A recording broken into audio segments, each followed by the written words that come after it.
Let's take a look at question number 15 of RACE-0 of the Secureum Bootcamp. This time we have two questions or two options of vulnerabilities present in this contract snippet that we can get very quickly done with, because B says that there is an integer overflow leading to wrapping, and C says there is an integer underflow leading to wrapping. And as we already know by now, the Solidity version 0.8 has native protections against underflow and overflows, and unless you're using an unchecked block, underflows or overflows can't really happen without it reverting from them. And as we can see, there is no unchecked block here, and there isn't even any calculations of integers going on here, so there is really no chance that integer underflows or overflows can happen here. But the exciting one is reentrancy, because we finally have a real reentrancy here that can actually be exploited. And the problem here is again that the checks, effects, interactions pattern is not being followed, because the interaction, which is this call to the message sender, which is to the caller of the withdraw balance function, this call happens first, and only afterwards the effect happens, which is that the balance of the caller, as you can see here, this low level call sends a value, and which is the balance of the caller, and this balance of the caller is only reset to 0 after the call has happened. And that's a problem, because now we could basically call back into the contract.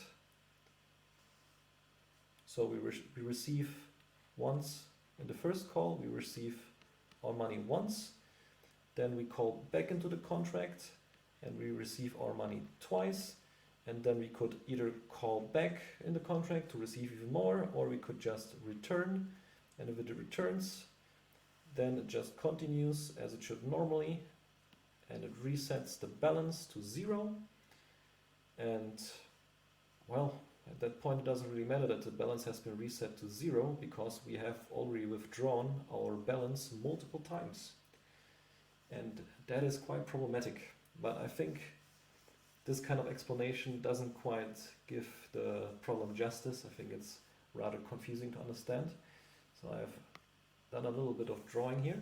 First of all, I have an example where an EOA, a good, well-intended EOA, uses the withdraw balance function as intended. So an EOA calls withdraw balance. Inside of withdraw balance we have this low-level call, which sends the balance of the EOA to the EOA. So remember, these are two different balances. The EOA has its own ether balance, and the test contract is holding a balance for the EOA, and the balance that it is holding for the EOA is within this variable called balance. So now the EOA wants his balance back out of the test contract, and it's therefore calling withdraw balance. Withdraw balance makes this low-level call, transfers the balance to the EOA. The EOA doesn't have code, so it just continues, it just returns and continues after this low-level call. After the low-level call, we have balance being set to 0. So now this balance is set to 0 and it ends. And if now the EOA would call into withdraw balance again, it would basically receive nothing, because this balance has been reset to 0 already, so it would not receive anything here. Now, if we have someone malicious, for example, a malicious contract, the evil contract here in red, which has a pawn function, and this pawn function also calls withdraw balance. So let's say that this test contract has an ether balance, which is quite large, and this evil contract owns some part of the test's ether balance. And how much of the test ether balance it owns is stored within this balance, which is specific to this contract, basically. Okay, so this evil contract wants to withdraw its part of the balance the test has, and withdraw balance does this by making a low-level call, with the value and the balance of the evil contract, sends this balance to the evil contract, but now instead of just returning as the EOA did, instead our fallback in this evil function will make another call again into test. It again calls into withdraw balance in, and withdraw balance once again makes a low-level call transferring the balance.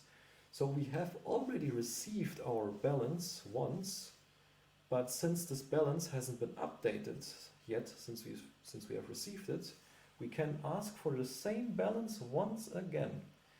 And now the fallback is triggered again, and we could continue this multiple times over and over again, as much as, well, either as long as there's enough balance to withdraw from the test contract, or as long as there's enough gas to keep making these recursive calls back into the test contract.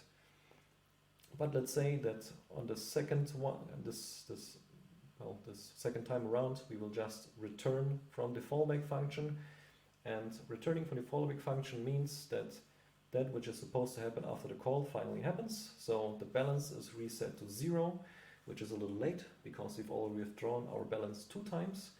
And then after the balance has been reset to 0, withdraw balance has reached its end. It returns, and we get back into the fallback of our evil contract, which is also done, so it also returns, which gets us back into the initial withdraw balance call. And finally, this one can also reset the balance to 0, but it doesn't really have much of an effect because the balance has already been reset to 0. So the withdraw balance function is done with resetting and returns back into our evil contract.